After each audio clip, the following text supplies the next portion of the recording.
What happens when a scam victim turns investigator and brings con artists to justice? That's exactly what Johnathan Walton does. He's the Emmy-winning former news anchor turned reality TV and podcast producer who not only exposed the notorious Irish heiress scam in Queen of the Con, he landed her behind bars.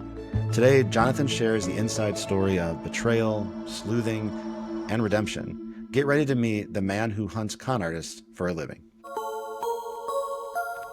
This is the Truth Be Told podcast, where we unlock the secrets of strategic communication.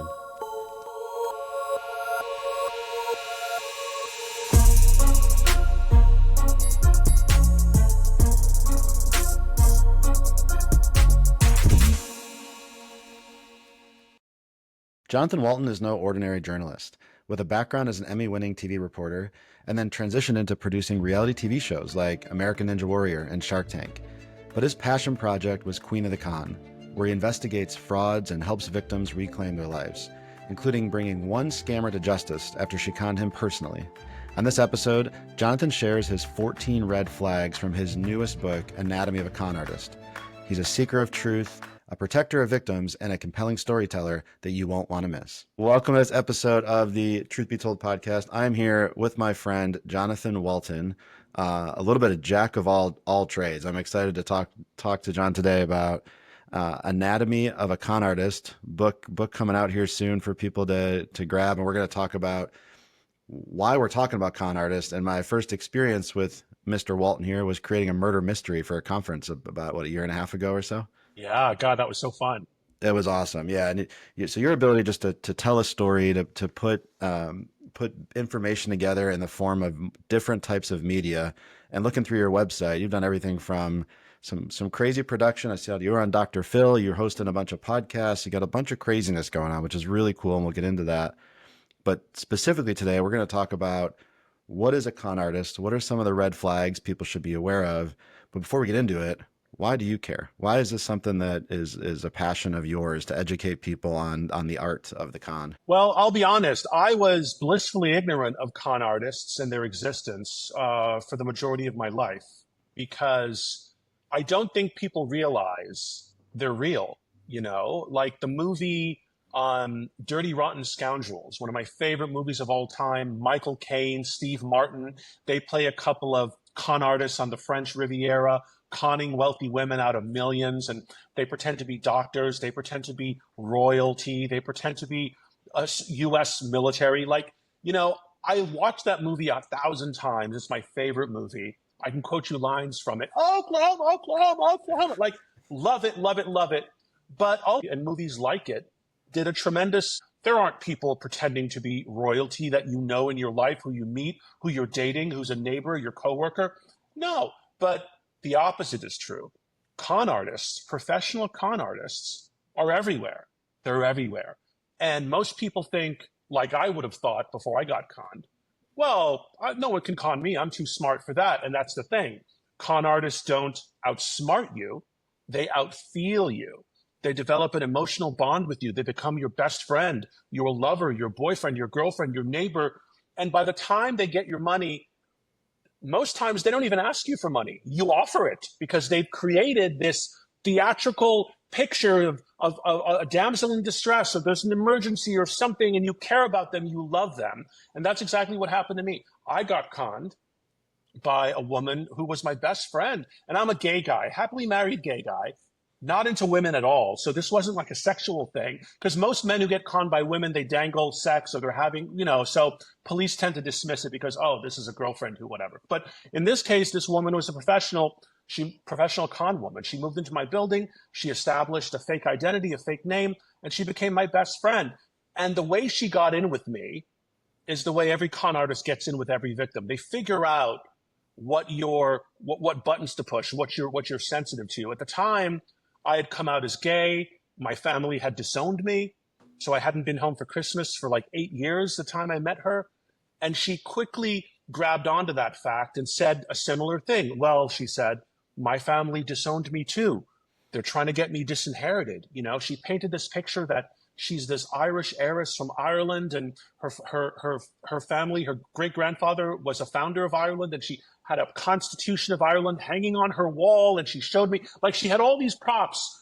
I was naive. I didn't know all of that could be fake, you know? So I loved her like a sister. I loved her as much as any gay man can love a woman. And over the course of 4 years, she scammed me out of close to $100,000. And when I went to police, they turned me away. They told me, quote, "This is not a crime. What she did to you is not you gave her the money." And initially, I accepted that explanation. But after thinking about it, I'm like, that makes no sense at all. I mean, anyone who steals money, the victim gives them the money. You know, when you're held up at 7-Eleven, you give them the money. When someone calls, says they're from the IRS and you owe $5,000, you give them the money. You know, so eventually I was able to build a strong enough case that police couldn't ignore, and I got her charged, convicted, and sentenced to 5 years in jail for scamming me. I found 40-something other victims of hers all over the world. And then when my story got media attention, oh my God, everyone did a story. The New York Times, the Daily Mail. I was on Access Hollywood. I was on Dr. Phil. I was everywhere.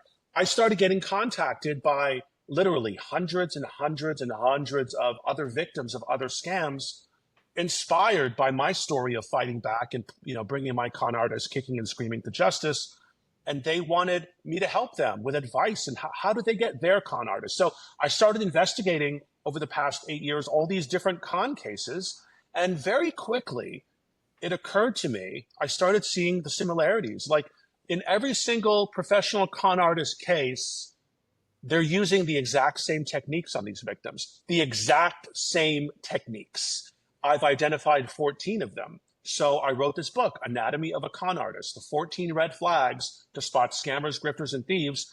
And it's based on my investigating all these cases and realizing these are the red flags they wave. And once I point them out, they're so obvious. Once you know what they are, they're obvious. But if you don't know, you'll just mistake this person. Oh, she's so kind and sweet, and she wants to buy me things, and she wants to do things for me. Oh, she's got so much drama in her life. Oh, like, you know, you'll just think it's a human being going through the catalog of human emotions. But once you know what the red flags are, oh, I spot con artists on the daily now, on the daily. Well, I first of all appreciate your vulnerability, because I know as we're going to go through this, and even though you've told the story a million times and you've shared your experience, I know it's still a difficult thing to talk about. And you have turned such a terrible situation into an inspirational, really environment and supportive environment for everybody else going through it. And so that's what I think is really, really fascinating. The other thing that's really, I think, interesting here for people that are listening, and then I want to dive into some of these red flags, but you were conned and you are educated and smart and well-resourced, and we had another guest on our first season, Jamana Kidd, very similar. She's, educated and, she's intelligent, socially aware. And I think a lot of people, when they envision the victim of a con artist, like you mentioned, how maybe law enforcement were perceived, it's like, well, what did you do? Like the victim blaming, right? It's kind of, must be an elderly person. It must be, right. But that's not the case, right?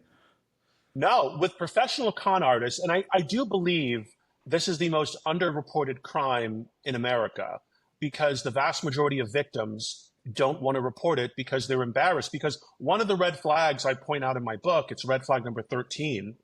I call it TMI, too much information. When you meet a professional con artist, again, could be a new guy you're dating, new girl you're dating, new coworker, new neighbor, new friend in your life, a trick they do to get close to you quickly is they start telling you deep, dark secrets about themselves. Too soon. TMI, they start revealing all these deep, dark secrets about themselves. And that does two things. Number one, it makes you think like, I can trust this person with my deep, dark secrets because they must trust me to reveal all this stuff. So I feel like I can trust them. And then you start revealing your deep, dark secrets to them very quickly.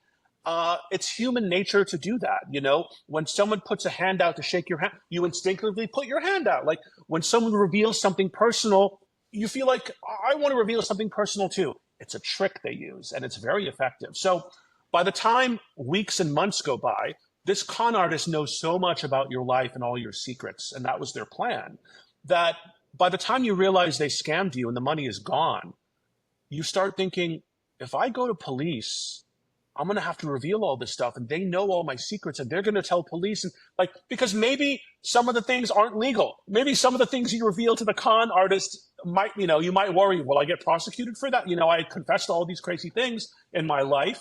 We've all done crazy things as teenagers, as 20-somethings, as 30-somethings. So that's a trick they use, and it's very effective, because a lot of victims who call me for help, one of the first things they'll say is, if I go to police, do I have to use my real name?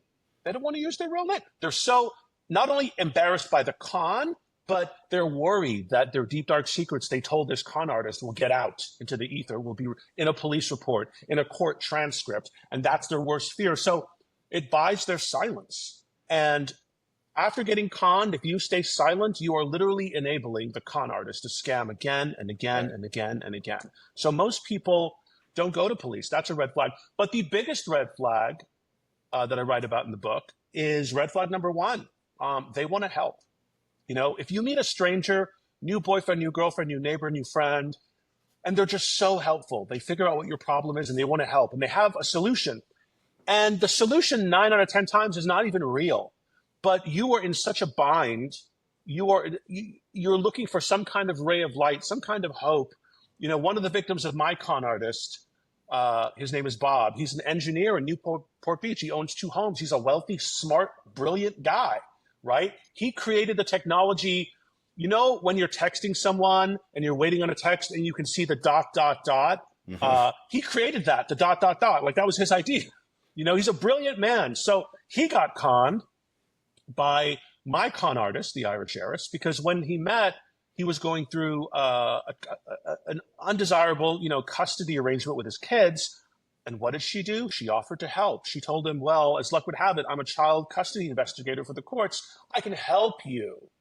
And who doesn't like to be helped?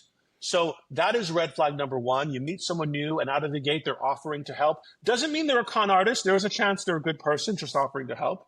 But pay attention. If any of the other red flags present themselves, then you're dealing with a professional and, run the other way.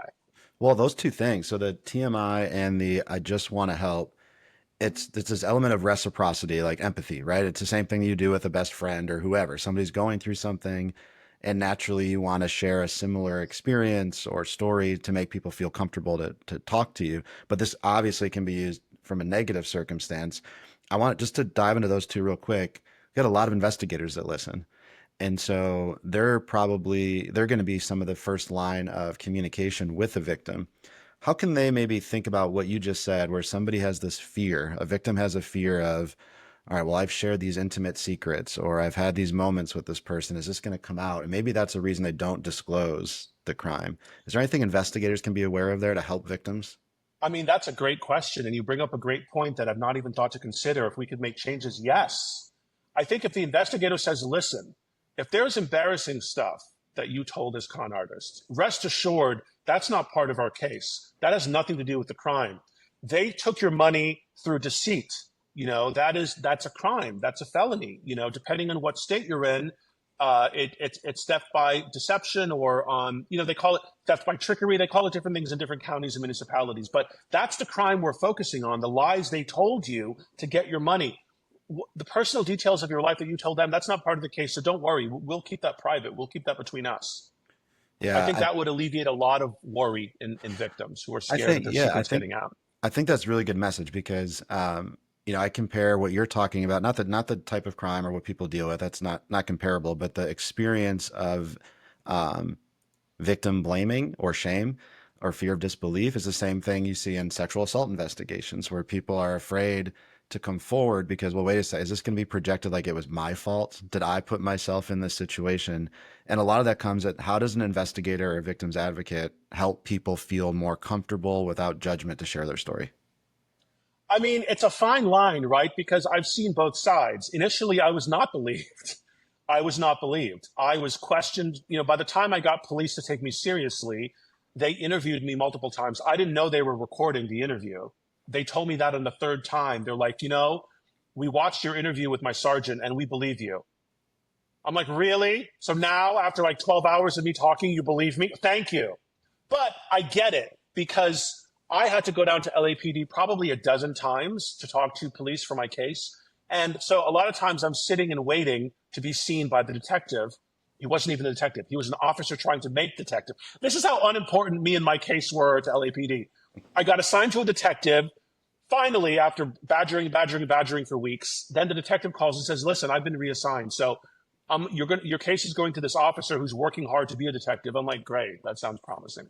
So I'm waiting to talk to this officer one time, and I'm at LAPD, and I overhear the guy at the counter, a guy claiming to be a victim. He's like, my wife, Brooke Burke, Brooke Burke, kicked me out of the house, and I'm trying to get back in, and it's my house. And he starts telling this incredible tale. And it occurs to me, and it occurred to the officer, this guy is high and crazy, right? So the officer says, what are all those marks up and down your arm? And the guy's like, oh, these are mosquito bites. And the officer's like, no, those are track marks. Are you high right now? Like, this guy was clearly high. So I kind of got the other perspective. Oh, if you're a police officer or a detective, you don't know who's coming in to say what. So you need a certain level of skepticism. But what I do, I've worked with victims who've been turned away, and I arm them. In the book, I write the last 2 chapters, how do you pitch your case to police? And I tell them, pitching a case to police, because I'm a TV producer by trade, pitching a case to police is like pitching a television show to a network executive. You have to make it sexy. You have to tell a story where you're the protagonist and get them to care about you. You have to have evidence that you're ready to present. You can't just go down there and say, boo-hoo, I got scammed, help me. Like, they're not going to do anything because you've made it too hard for them to understand, A, what's going on, and B, whether or not it's true.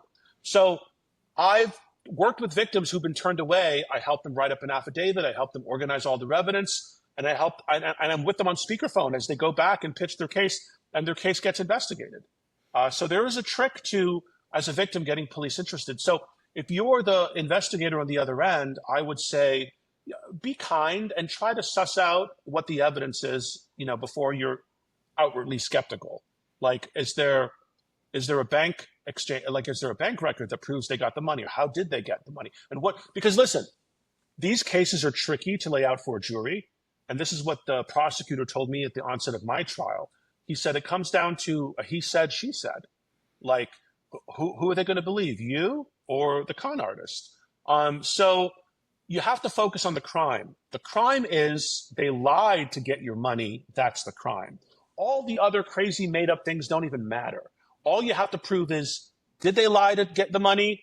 Yes. Do you have proof of the lie? Text, emails, witness testimony? Yes. Do you have evidence that money exchanged hands? Yes. That's all you need. So if you're an investigator, in interviewing a potential victim, focus on those elements instead of, and again, this is a reason con artists like to tell these crazy stories, because they're hard to follow. And if they're hard for a police officer taking a report to follow, they're doubly as hard as a prosecutor to lay out for a jury. They're hard to get a conviction on because there's, con artists intentionally make their stories so unbelievable and so crazy that, they want a lot of victims just get turned away. They're like, this can't be true, but it Well, is. I want to ask about that. So before, I got one of the other red flags I want to dive into in a second. Before that, though, thinking about your experience, right? When you're creating maybe a character in a play, a movie, a story, In a murder mystery. and a murder mystery, as you did. Like, to me, the most difficult part when we did that, you did most of the heavy lifting there, was how do you create a narrative that's consistent? You got all these, turns, and it still makes sense. I'm wondering how much of that experience for you, did that correlate to what you see a con artist do? I mean, they really got to create a character. Absolutely. And listen, con artists are brilliant, brilliant people. They're great at lying. They're great at coming up with stories and backstories. They could do well, being screenplay writers in Hollywood. But most con artists are psychopaths. Most most professional dyed-in-the-wool con artists, by the time you meet them, as I met mine, she was in her 40s. She was the best she'd ever been. She'd been scamming since she was a child. She'd been caught a bunch of times. Each time they get caught, they learn what they did wrong and they don't do it again.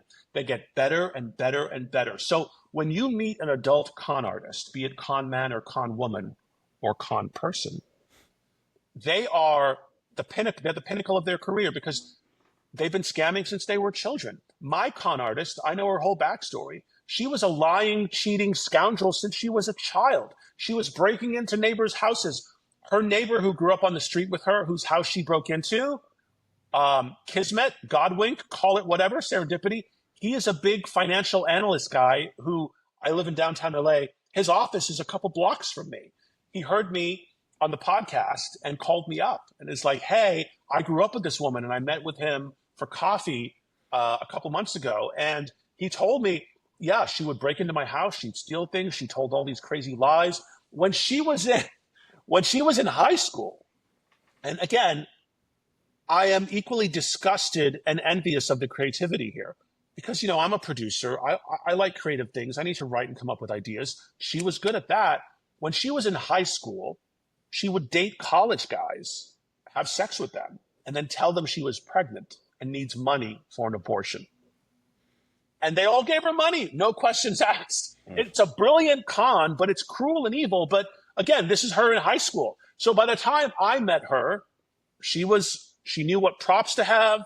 All her family in Ireland were texting her, but really these were fake accounts. And this is a red flag I write about in the book, the red flag of technology. It is so easy in this day and age to create a character that does not exist, interact with this character, and show people proof of that interaction to support the story you're telling. So she would show me texts and emails from her family in Ireland, from her barristers working on her inheritance. Like, never for a second did I believe that wasn't true, but it wasn't. It was all made up by her. And another thing about professional con artists, and I see this multiple times in a lot of cases I investigate, they can cry on command. They can cry. Several times I would be consoling my con artist because she's crying about a family in Ireland shafting her. Family does not exist.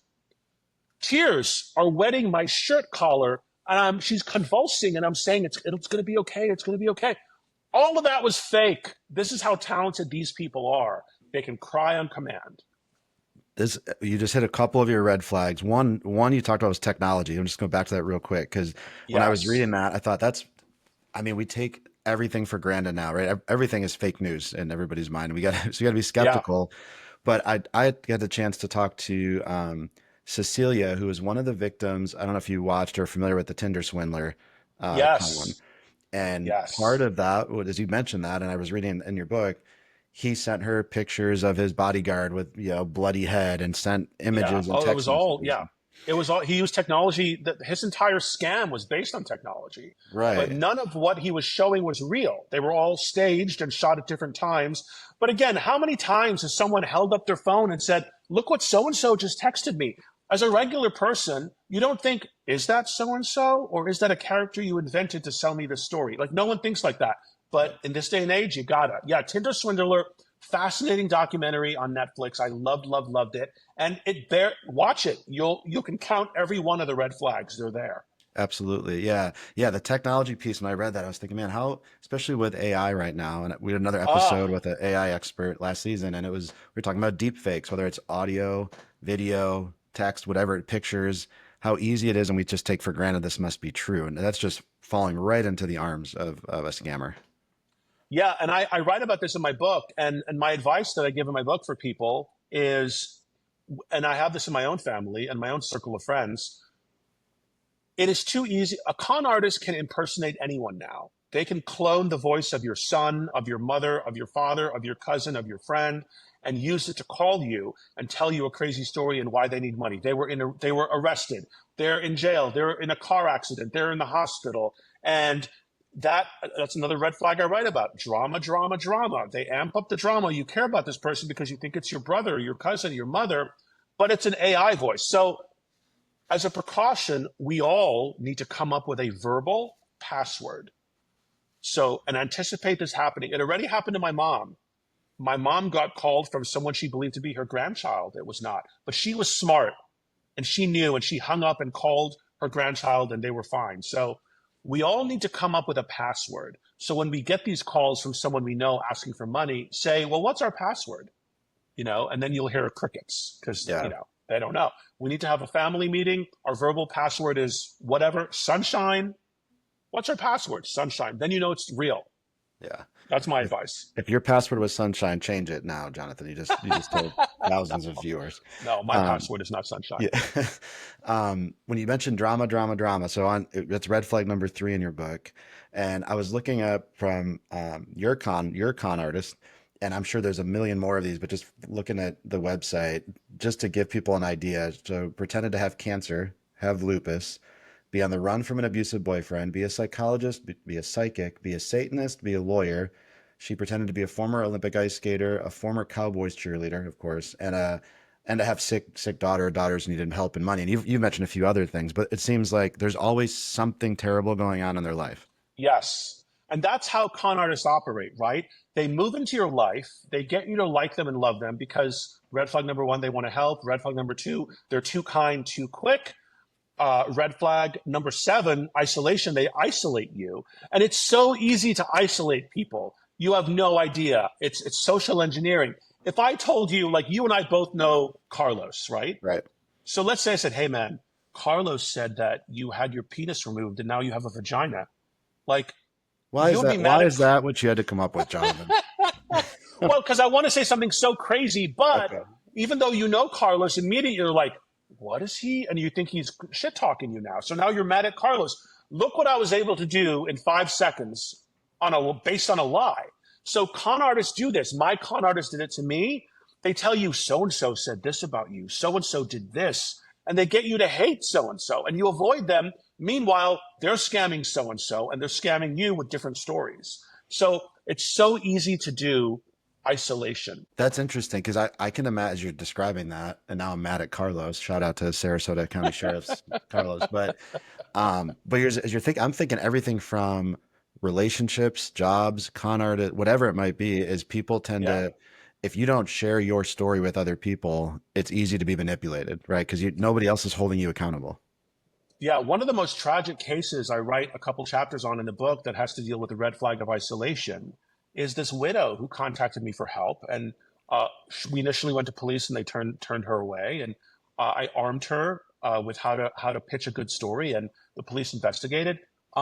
The con artist convinced her that her friends and family were out to take her money, and they're checking up on her, and because she was older, and this is a Florida case, so the con artist said they're trying to Baker Act you. In Florida, the Baker Act is a law that was passed decades ago, where if a family or friend suspects you've lost your mind, they can call and have you detained against your will for like 72 hours until you're evaluated by a professional. They call it the Baker Act. They Baker Act you. So this woman was terrified she was going to be Baker acted and all her money was going to be taken from her because they took over your finances. So the con artist cleverly would just say, hey, Steve was at your house. I saw him driving around. Like, stay inside. So this woman is crouching down in the corner of her house thinking all these people are out there. No one's out there. It's just a lie. But it's so easy to tell a convincing lie because sadly, the human condition, we all believe the worst easily. You say, hey, Sally next door, her husband murdered someone and blah, like that's easy to believe. It's not true, but what an exciting story. And hence that saying, a lie can make it halfway around the world before the truth can put its pants on. Yes, because lies travel fast. Truth, not so much. Right. You mentioned a couple minutes ago, rule number two, what's interesting too is when people look at the red flag number two, when you look at these, you're looking for combinations of them. Because as I'm reading your book, I'm thinking, well, damn, I might be a con artist because there's a few of these. I move around a No, lot. I mean, listen, one or two, that's not a con artist. Three or more, then suddenly you're heading into con artist territory. Something smells funny. Yeah. So Yeah. the too kind, too quick, you mentioned a little bit, and I was reading some research about in preparation to talk with you about con artists where oftentimes they will ask for maybe a small favor first. And once you start to be agreeable to something small, you're more likely to do something bigger. And one of the examples they gave is not necessarily a con artist, but if somebody asked you to hold open a door, that's a simple gesture. And then if you get asked for money right afterwards, right? Maybe you have a homeless person sitting and they open the door for you, and then they also ask for money afterwards. You're more likely to continue to escalate that. So I don't know if you've seen that, and then what you mean by absolutely. too kind, too quick. Too kind, too quick. And again, it's social engineering, right? Who doesn't like someone who's kind? To me, and I'm no spring chicken. Kindness is the most beautiful thing there is in the world. When you see a human being being kind to another human being with no expectation of anything in return, it's beautiful and it's the most powerful thing. And I'm in awe of it, and it moves me every time. And my con artist was super kind, too quick out of the gate. She would pay for dinners. She would buy us gifts. She was so sweet, and I mistook that kindness for a good person and good character. But it was just a ploy, and it's a ploy professional con artists use, because who doesn't?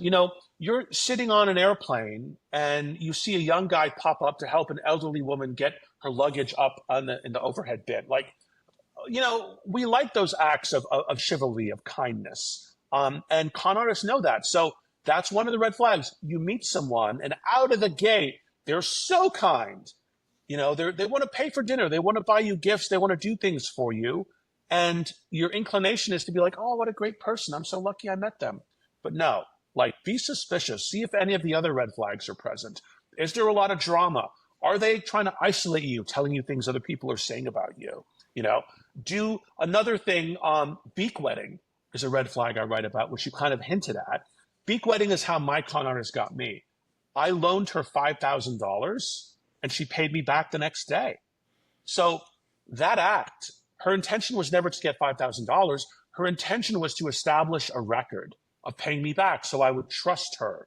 And I did, because that was the basis for me, loaning her a ton more money that I never got back. Right. Beak wedding is a popular tool con artists use. It's in a lot of investment scams. My entire family got scammed by this super sophisticated, and they don't want to talk about it, so I don't bring up their names, but I'm not going to tell you individual members, but when I say my entire family lost millions of dollars. And this guy created, it's an investing firm, right? And he created like a banking website for his firm. So his clients, aka victims, could log in and look at their money grow. 10% a month. This guy was a foreign exchange dynamo, and everyone believed him. And when they would want money, he'd give it to them. When they would want some of their account, cash out a little, he'd give it to them. Beak wedding, because that incentivized them, ironically, paradoxically, not to take money, because you're making so much percent every month. The more money you keep putting in, the more money you're going to make. But all of that was smoke and mirrors. He wasn't making anyone money. He was taking their money. They were telling other people about it. Other people were investing. He's taking their money. By the time all was said and done, this guy scammed 6,000 people out of more than $200 million. And my family were a couple of those $1 million lost. Beak wedding is a very powerful technique. It's a proof of concept, right? You build trust. Yep. Trust me, and I'm not a con art. I'm doing everything I can to show you this is not a con, but that's Exactly. just entrapping you even further. Yeah. It's like those classic police busts, like, I'm not a cop, click, you're under arrest. Right. You had a line in the book, in the too kind, too quick, and you mentioned this, and I think it's powerful a few minutes ago. But you said the thing you need to keep in mind is that love is the most powerful force in the universe. And everything you do, you gave some really great examples on how people are kind, and we want that. And what's interesting with our audience, with a lot of investigators, the research shows that investigators have kind of a lie bias, right? When you're in the investigative world, you always think you're almost overly skeptical of people. You think the person lifting that luggage is, oh, what's this guy trying to get out of it? Right. But most people have more of a truth bias, as they assume good and positive intent with everybody. How do you, in your experience, because you've been surrounded by all this circumstances and all these victims, how do you just keep yourself in check to not be overly skeptical and still enjoy kindness, but also be aware? Is there a line there that you've tried to tread? There is no line. I am immediately skeptical and suspicious of everyone all the time. Yeah. And I keep that to myself, though, because I realize I can drive people crazy. So I try to, I subscribe now. I was working on getting my private investigator's license, but then I put pause on that because my life got so crazy writing the book and doing this new podcast and doing this other podcast. And so I subscribe to these background check sites. And anyone in my life that's new, I check them. I don't tell them I'm checking them, but I want to know, Have you been convicted? Have you been charged with anything? Is anyone suing you for anything? Because the truth of the matter is, and this is a fantasy I play over and over in my head, if I met, let's say I was never conned, but I know what I know now about cons and how they work. If I met my con artist today, would I know she's a con artist? How long would it take me? And the answer is 10 minutes. Because looking back at how we met, immediately she's waving like 4 or 5 of the red flags. Another red flag she lived on, it is red flag number 12, stories from faraway places. Con artists like to tell you, they like to snow you and deluge you with stories from faraway places. Why? Because they're hard to prove. They'll tell you stuff they did when they were in Australia, when they were in Europe, when they were in some small town in Indiana 20 years ago. Because those stories are hard to verify. You're here now. You're not in Australia. Do you know anyone in Australia? Maybe not. And they're going to find out if you know anyone in Australia before they tell you the Australian story. Because stories from faraway places are easy to believe. My con artist told stories from faraway places out of the gate. So I would have been suspicious immediately. Then what I would have done, in my right mind now, I would have run a background check on her. And she told me her name was Mare Smith. Wasn't her real name. I would have background checked Mare Smith. Nothing would have come up. That would have made me go, that must not be her real name. What is her real name? I would have then snapped a picture of her license plate, ran her plate, found out what her real name is. Then I would have ran her real name and found her criminal record in Florida and Tennessee and Michigan for fraud, grand theft, and forging. And then I would have never had anything to do with her. So I would have spotted her pretty quick in my mind today. But back then, I was just very trusting. And she says she's from Ireland. She's a new neighbor. Okay, I believe it. Like, who lied? She says she has lupus. Okay, she got out of paying rent in my building. It was like $3,500 a month. She didn't pay for 6 months because she convinced our landlord she had cancer and she was getting chemo. Like, who would lie about having cancer? A professional con woman, right. Because they tug at your heartstrings. And to what you said earlier, love is the most powerful force in the universe. People will kill for love. People will die for love.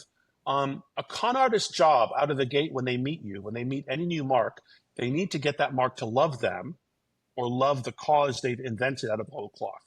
Because when you love someone or something, you will overlook a lot.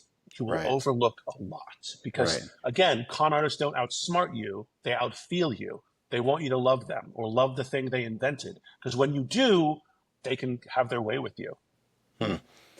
When you're talking right now, kind of in hindsight of here are the things that I would have done right today. I like that perspective of, all right, what would I have found now, knowing what you know now, if you knew it then. What was that moment like when you first maybe realized, right, there's something that's not right here? What was that trigger for you? So again, and I know I'm going to sound stupid, and I don't care because most people don't know how criminal courts work. Most people are not criminals, myself included. So the event I'm about to tell you about, up until that point, I hadn't been to a courthouse in like 20-something years. And when I was, it was to fight a traffic ticket. Right. That was my experience with the law and courts and criminal justice and whatever. So my con artist convinces me that, the last $50,000 I gave her to settle this case was, against her family so she could get her inheritance. She convinced me, she told me, and I didn't question it because I didn't know much about the court system. She said the judge is angry and he's going to charge her with money laundering because she charged my credit cards to pay her court thing. And it's a slap on the wrist. She needs to go to jail for 30 days. That's all, slap on the wrist, just teach her a lesson. But when she gets out, she'll get her inheritance, pay me back, everything will be fine. So she goes to jail. She's calling me collect every day. And, after like 2 weeks, I'm like, listen, this is like a sister to me. We would end phone calls with, I love you. I love you. Like, I want to punch myself in the face, but I was so far down. I got sucked in. I believed it. She was like a sister. I loved her. So she doesn't want me to visit her in jail. I insist. Now in LA County, when you have to visit someone in jail, you need to go to the sheriff's website. You need to create a profile. You got to upload your ID. It's like a Facebook kind of deal, right? You got to create a profile, and then you got to click on the inmate you want to visit. So when I did that, I clicked on the inmate. It came up with what she was charged with for being in jail. And it said felony grand theft. And I'm like, wait a minute. And like a heat washed over me. I'm like, wait, because in black and white, that's not what she said. She said this is money laundering, that the judge is a slap on the wrist. It's not a felony, but felony grand theft. So I was at work. I was producing a show called Booze Traveler for the Travel Channel. And I was in those offices, and I dropped what I was doing. And I went to my supervisor. I'm like, I got to go. And I went down to the courthouse, and I brought the case number with me. And I pulled all the records from the case it referenced. And she was really in jail for stealing $200,000 from her employer, a travel agency. And she had scammed me to pay restitution in that case, because if she didn't, she would have served 5 years instead of 30 days, because she used the money she took from me to pay restitution. So I found all this out going over these court records, and that's when I realized, oh, she scammed me. And I confronted her and I recorded it. But that was the moment I knew. Again, I didn't know she was a con artist. I just knew she lied to me to get money from me. Right. I had no idea I would go on to find like 46 other victims all over the world. And ultimately, success, and this is why victims need to come forward. After I started, police turned me away. I started a blog. I started finding other victims. I started building a really strong case. I got a call from a detective in Northern Ireland. Northern Ireland. He'd been looking for my con artist for 10 years. And he says, now we know where she is. She's in LA under Mayor Smith. We're going to start extradition proceedings. This was back in 2017.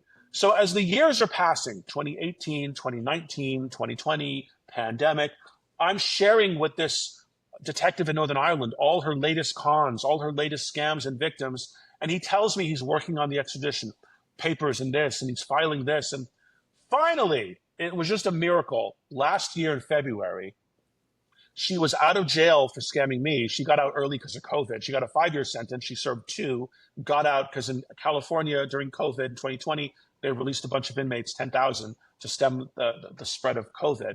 And she was hiding out in Maine.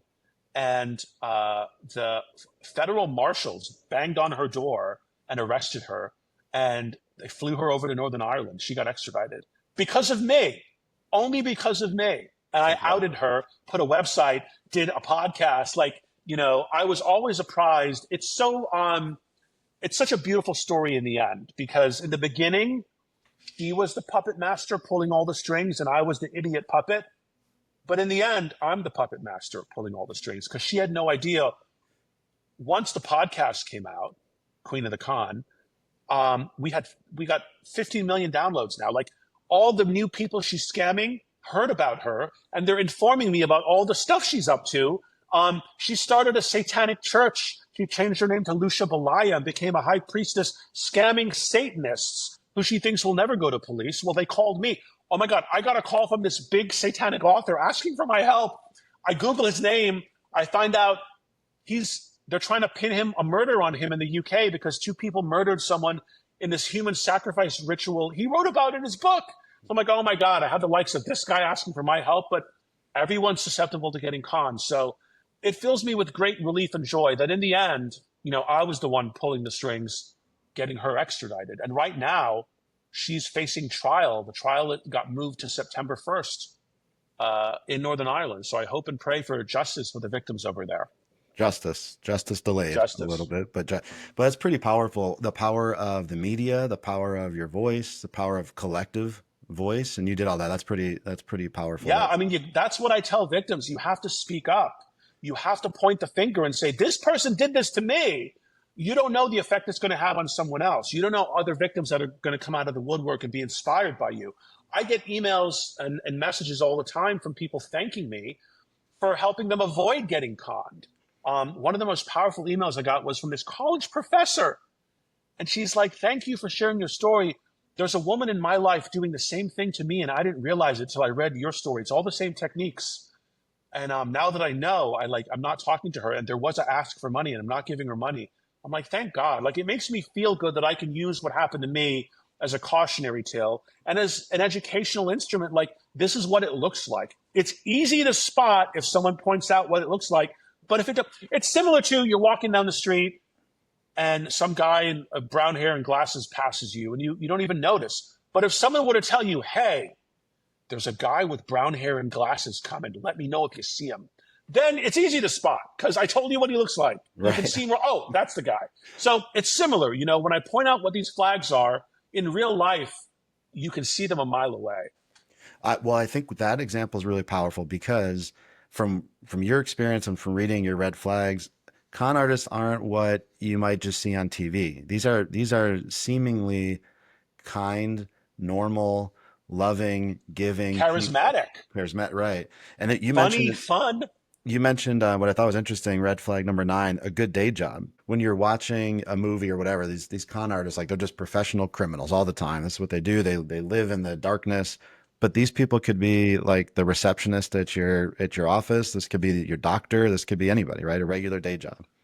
Yeah, and I write that chapter because most victims will think, oh, there's no way this is a scam. Like they have this good job. Like in one of the cases I investigated, the con artist worked in the mayor's office. She worked in the mayor's office, and she used the patina of working for the mayor to legitimize herself, and she scammed a lot of vulnerable people. And it's easy to think, oh, well, she works in the mayor's office. This all must be true. No, no, no. Just because a con artist has a good job doesn't mean they're not a con artist. 9 out of 10 times, that job is just a cover, that they hide behind. And their real job is scamming you and everyone around you. The one of the last red flag you list in the book, and before we wrap up, I got a couple other questions for you about the book and about the podcast and cocaine air. We got to highlight real quick in a second, but you talked about the use and you used Dale Carnegie, but really it comes down to the use of any of these traditional sales communication techniques, and it's honestly Yes. a lot of things that we talk about on the podcast of good ways to develop trust and relationship building, but clearly those can be used in negative ways as well. Yes, and then Dale Carnegie was the kind of pioneer and brought this to the mainstream back in the 1920s and 1930s. And he wrote that famous book that has sold, I think, 90 million copies last count, How to Win Friends and Influence People. And I read that book because of what happened to me, trying to understand that book and books like it, as you mentioned. That's a con artist handbook. That's these are ways to get people to like you quickly and have your way with them. And one of the techniques that Dale Carnegie recommends, I had no idea at the time. My con artist did it to me all the time. She did this to me all the time. I always knew, it always struck me. She'd use my name a lot in conversation. Dave. So listen, Dave, she used my name a lot, Dave. And when she did it, it always like rubbed me, not the wrong way, just I noticed it. Like, it's weird because in regular people don't use each other's names in conversation, Dave. But she did. And looking back, that's one of the first techniques Dale Carnegie writes about. A person's name is the sweetest sound to them they've ever heard. If you want to get someone to like you on a truncated timetable, use their name a lot, Dave. You know what I'm saying, Dave? I'm out now. I'm bought in. If you need a loan, just let me know. But again, until I point it out, you won't really know that's what's Right. happening. But on its own, it's not a red flag. But with 2 or 3 other red flags, get suspicious and run a background check. I recommend there are websites you can sign up. You can pay 30, $40 for a background check just to see if someone new in your life has a criminal record or has been sued for stuff. Like, it's good to know, and don't assume.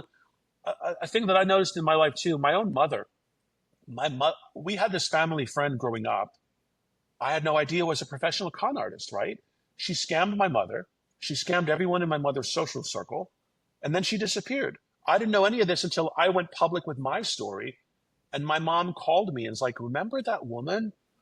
She was a con artist because she told me this and got this money from me. Then I ran into a friend in the supermarket who she got money from, and then she disappeared. I'm like, yeah, she's a con artist. But my mom wouldn't tell anyone what happened, like most victims. And she's only telling me because I shared my story with the world.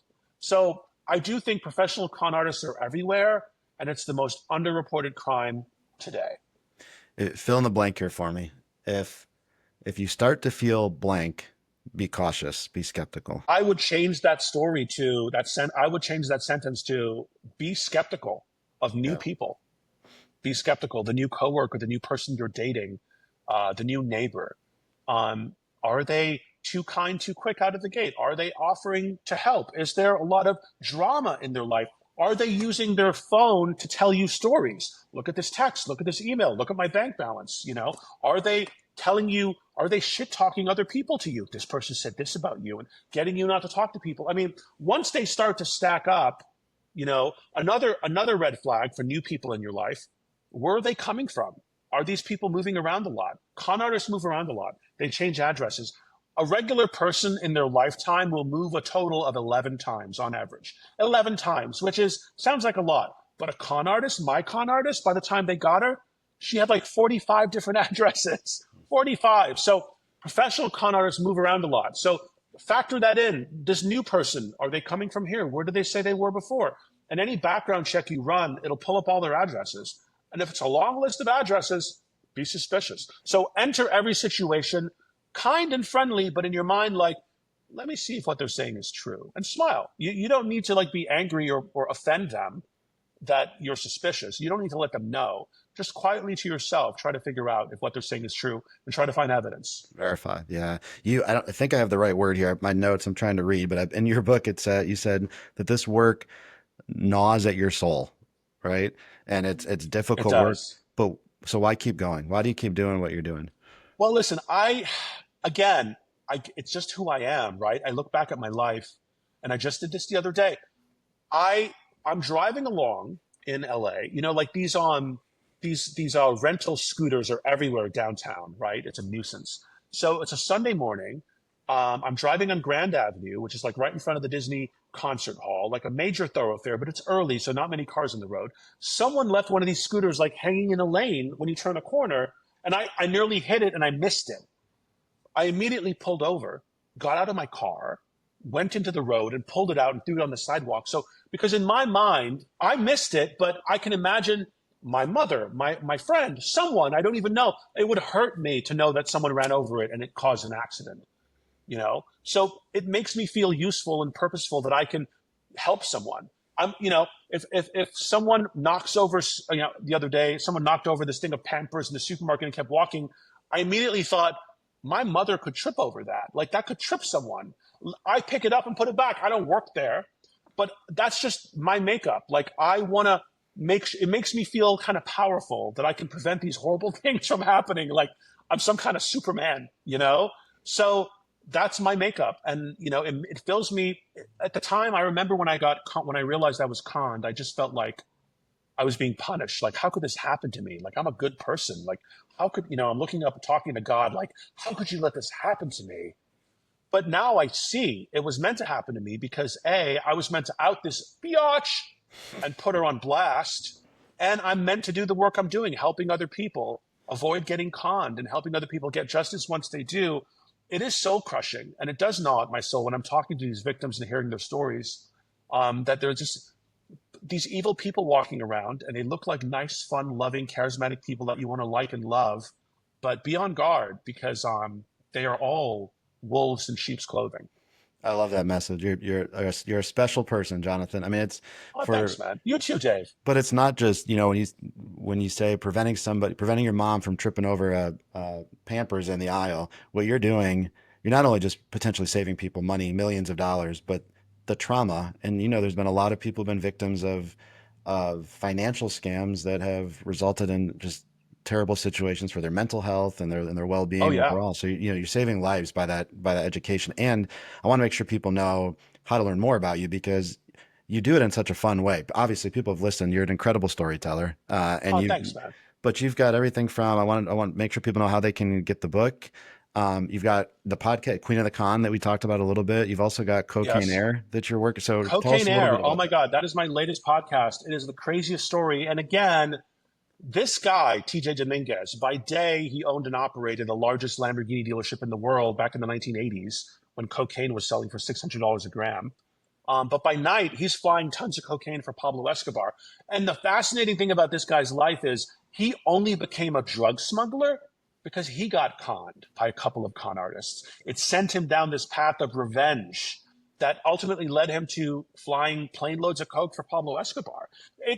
Getting conned changes your life. This is what it did to me. If you listen to Cocaine Air, available wherever podcasts are available, you'll see what getting conned did to him. And it's a crazy story with a happy ending.